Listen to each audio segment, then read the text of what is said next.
राष्ट्रवादी Congress party यानी NCP supremo Sharad Pawar के दिमाग में क्या चल रहा है कोई नहीं जानता। अपने 60 साल के सियासी करियर में शरद पवार ने कई फैसलों से चौंकाया भी है। साल 2024 में होने वाले लोकसभा चुनाव को लेकर विपक्षी पार्टियों ने इंडिया नाम से नया गठबंधन बना। इस गठबंधन में आगे की रणनीति बनाने में शरद पवार की महत्वपूर्ण भूमिका निभा रहे हैं। विपक्षी नेताओं की पहली मीटिंग 23 जून को बिहार की राजधानी पटना में हुई थी। दूसरी मीटिंग 17 और 18 जुलाई को कर्नाटक की राजधानी बेंगलुरु में आयोजित की गई।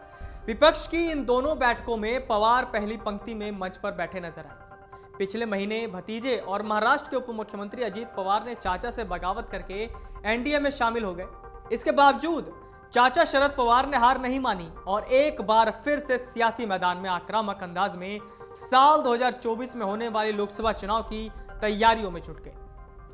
केंद्र से मोदी सरकार को हटाने की तैयारी में जुटा इंडिया गठबंधन की रणनीति बनाने में शरद पवार की महत्वपूर्ण भूमिका निभा रहे हैं। लेकिन मंगलवार 1 अगस्त को एक ऐसी तस्वीर सामने आई जो विपक्षी नेताओं को निराश कर गई। कांग्रेस समेत कई विपक्षी नेताओं के मना करने के बावजूद भी शरद पवार प्रधानमंत्री नरेंद्र मोदी के साथ मंच पर पहुंचकर हाथ मिलाए और फोटो खिंचाकर चले आए।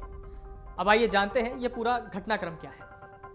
पीएम मोदी और एनसीपी चीफ शरद पवार मंगलवार 1 अगस्त को महाराष्ट्र के पुणे में लोकमान्य तिलक राष्ट्रीय पुरस्कार समारोह में एक मंच पर दिखे।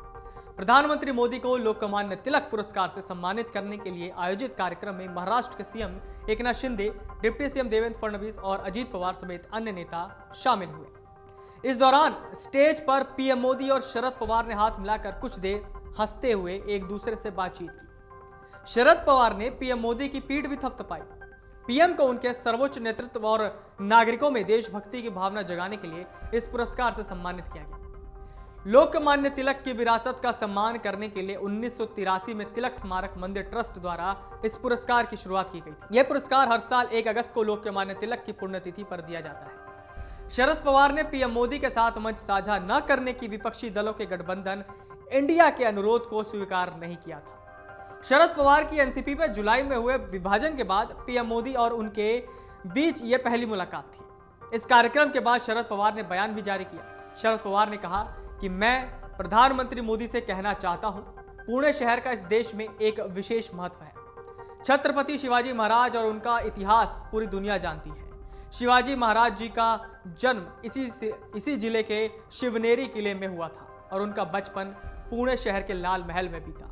देश के जवानों ने देश की रक्षा के लिए एक तरह की सर्जिकल स्ट्राइक की। सर्जिकल स्ट्राइक की चर्चा अभी चल रही थी, लेकिन इस देश की पहली सर्जिकल स्ट्राइक छत्रपति शिवाजी के समय में हुई, जब शाहिस्ते खान ने लाल महल पर कब्जा करने की कोशिश की। इस महत्वपूर्ण बात को भुलाया नहीं जा सकता। यहां बहुत कुछ कहा जा सकता है। हम लोकमान्य को याद करने आए हैं। शरद पवार ने कहा कि 1865 में लोकमान्य के पिता गंगाधर रत्नागिरी छोड़कर पुणे आ गए। पुणे में आगमन के बाद यह केवल आगमन नहीं बल्कि पूर्ण स्वराज की स्थापना के लिए एक प्रकार की चिंगारी, एक मशाल थी। उस काल में 2 युग थे, एक तिलक युग और दूसरा महात्मा गांधी का युग। हम यहाँ उन दोनों के योगदान को कभी नहीं भूल सकते हैं और मुझे यकीन है कि इन दूरदर्शी नेताओं के आदर्श इस देश की नई पीढ़ी को प्रेरित करते रहेंगे और इस संदर्भ में तिलक पुरस्कार का एक अनूठा महत्व है। आज हमने और तिलक मेमोरियल ने इस स्मारक के लिए पीएम मोदी को इस पुरस्कार के लिए चुना। एनसीपी चीफ ने कहा कि इस पुरस्कार से इंदिरा गांधी, खान अब्दुल गफ्फार खान, बाला साहेब देवसर, शंकर दयाल शर्मा, अटल बिहारी वाजपेयी, डॉक्टर मनमोहन सिंह सहित कई महानुभावों को नवाजा गया है।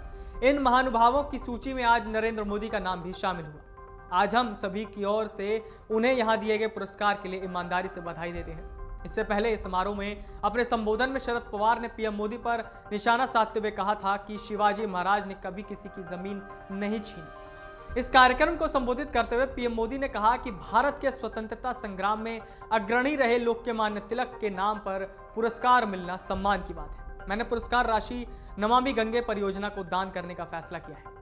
मैं ये पुरस्कार देश के 140 करोड़ लोगों को समर्पित करता हूं। उन्होंने कहा कि एक दूसरे पर भरोसा ही देश को मजबूत बनाएगा। अगर अविश्वास का माहौल है तो विकास असंभव है। पीएम मोदी ने पुणे के दगडू शेठ हलवाई गणेश मंदिर में पूजा अर्चना भी की थी। विपक्षी दलों की 2 बार की हुई बैठक के बाद जहां एक नाम इंडिया तय हुआ है और सभी इसके बैनर तले आए हैं, तो वहीं शरद पवार ताजा बने इस संगठन की मूल भावना से परे जाकर उस समारोह का हिस्सा बने जिसमें पीएम मोदी को सम्मानित किया गया। अमर उजाला अब आपके टीवी पर भी। अपने स्मार्ट टीवी पर YouTube पर सर्च करें अमर उजाला, चैनल सब्सक्राइब करें और देखें ताजा खबरें, वो भी HD क्वालिटी में। और हाँ, बेल आइकन दबाना ना भूलें ताकि हर खबर हो आपके घर। अमर उजाला, निष्पक्ष, निर्भीक, निरंतर।